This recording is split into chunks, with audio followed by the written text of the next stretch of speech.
Belakangan ini, dunia maya atau beranda kita dipenuhi dengan cerita masa lalu anak STM.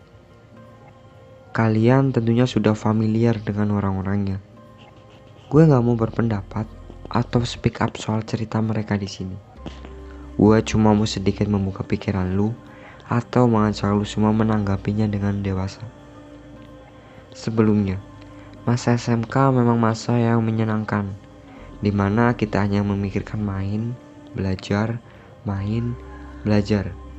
Pikiran kita belum seperti sekarang layaknya anak dewasa.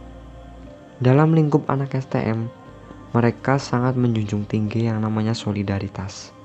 Makanya banyak terjadi perkelahian hanya karena temannya dibully atau disakiti.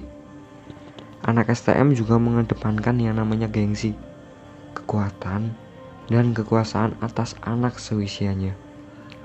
Wajar bila di daerah perkotaan banyak terjadinya tawuran. Tawuran ini yang akan gue bahas, guys. Tawuran itu memang keren jika sudut pandang kita hanya tentang ego dan kekuasaan atas diri atau anak seangkatan kita. Dengan hebohnya dunia masa lalu tawuran anak STM, tentunya ada sisi negatif ataupun sisi positif yang ditimbulkan, tergantung bagaimana kita menanggapinya. Gue sedikit khawatir sama anak-anak di bawah usia yang ego atas dirinya itu tinggi. Mereka bakal rentan terkena dampak dari viralnya cerita-cerita tersebut. Negatifnya, mereka akan meniru apa yang mereka sendiri itu lihat. Dilansir dari Very Well Mind, penyebab tawuran atau kekerasan pada remaja bisa dipengaruhi oleh media.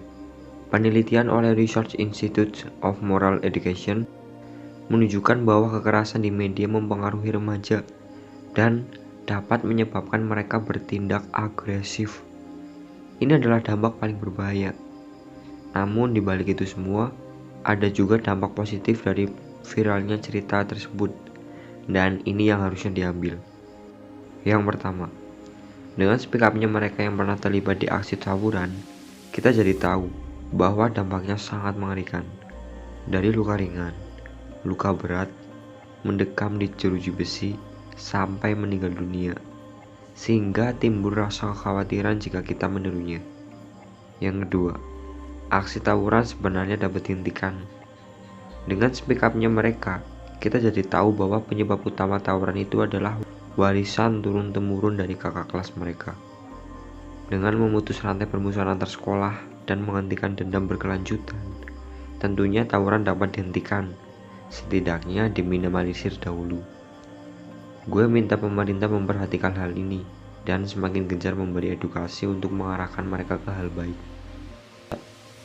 Buat lu semua, entah yang masih sekolah ataupun yang sudah lulus, gue mengingatkan, tawuran itu tidak keren. Ini tindakan yang sangat ditentang hukum.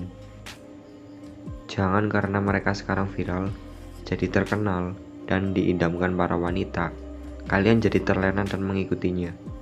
Mereka terkenal itu sebenarnya karena memang sudah jalan hidup mereka, bukan karena mereka tawuran. Buktinya, kalau mereka terkenal karena tawuran, pasti semua anak di Indonesia yang ikut tawuran itu terkenal. Tapi it's nothing. Perlu diketahui, dari beberapa podcast yang gue tonton, mereka saja menyesal karena telah mengikuti tawuran. Dan mereka saja mengingatkan kita buat jangan pernah ikut tawuran, karena mereka sudah merasakan dampaknya di hidup mereka. Pesan gue, jangan karena viral lu jadi brutal. Yang masih sekolah, tetap fokus sama sekolah lu. Banggain ortu lu. Raih prestasi sebanyak mungkin. Yang udah lulus, kejar cita-cita lu. Perbaiki kualitas hidup lu dan perbanyak hal baik. Ingat, lu gak akan pernah terlihat keren karena tawuran. Good luck.